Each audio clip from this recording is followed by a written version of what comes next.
mengatakan bahawa Rasulullah SAW bersabda, Allah SWT berfirman, "Adalah kamu mengingati aku seketika selepas solat asar dan subuh, nescaya aku mencukupi kamu di antara keduanya." Disebutkan dalam satu hadis yang lain, "Hendaklah kamu mengingati Allah, nescaya Dia akan membantu menyempurnakan hajat kamu." Ada Abu Hurairah radhiyallahu anhu meriwayatkan bahawa Rasulullah SAW bersabda, Allah SWT berfirman, "Adalah kamu mengingati aku seketika selepas solat asar dan subuh, nescaya aku mencukupi kamu di antara keduanya." Disebutkan dalam satu hadis yang lain, "Hendaklah kamu mengingati Allah, nescaya Dia akan membantu menyempurnakan hajat." Hadis riwayat Imam Ahmad. Terangan, usaha kita untuk urusan dunia begitu berlebihan sekali berbanding dengan usaha kita untuk akhirat.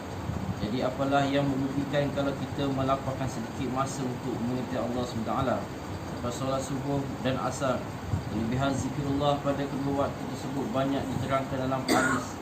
Sedangkan Allah SWT sendiri berjanji untuk mencukupi kita antara keduanya waktu itu, maka apalah yang diperlukan lagi kepada perkara-perkara yang lain.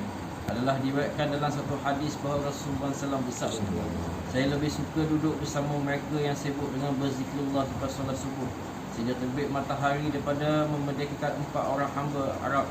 Demikian juga saya lebih suka bersama mereka yang sibuk dengan berzikir selepas solat asar sehingga terbenam matahari daripada memerdekakan 4 orang hamba." Disebutkan dalam satu hadis bahawa siapa yang mengerjakan solat subuh dengan berjemaah lalu sibuk berzikir sehingga terbit matahari, kemudian dia mengerjakan solat sunat 2 rakaat, maka dia akan mendapat pahala haji dan umrah. Dalam hadis yang lain, Rasulullah SAW bersabda, "Saya suka duduk bersama dengan satu jemaah yang sibuk berzikir sehingga terbit matahari setelah solat subuh lebih daripada dunia dan segala isi dunia ini. Demikian juga saya suka duduk satu jemaah yang bersibuk zikir sehingga terbenam matahari sesudah solat asar lebih daripada dunia dan segala dunia ini.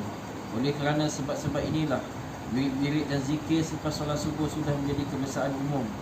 Ahli tasawuf pula sangat berat kedua-dua waktu tersebut. Pada umumnya selepas solat subuh dan asar, mereka mengutamakan berzikir dan berwirid.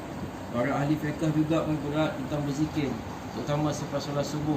Dinukilkan daripada Imam Malik rahmatullah kitab Mudawwanah bahawa bercakap-cakap sesudah solat subuh sehingga terbit matahari adalah makruh. Itu juga di kalangan ulama mazhab Hanafi, pengarang kitab Durrul Mukhtar, menuliskan bercakap pada waktu itu adalah makruh.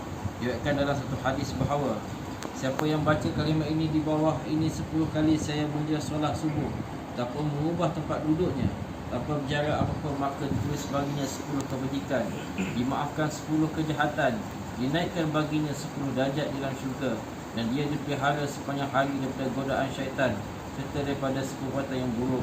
La ilaha illallah wahdahu la syarika lahu wa lahu hamdu yuhyi wa yumiitu wa ala kulli syai'in qadir.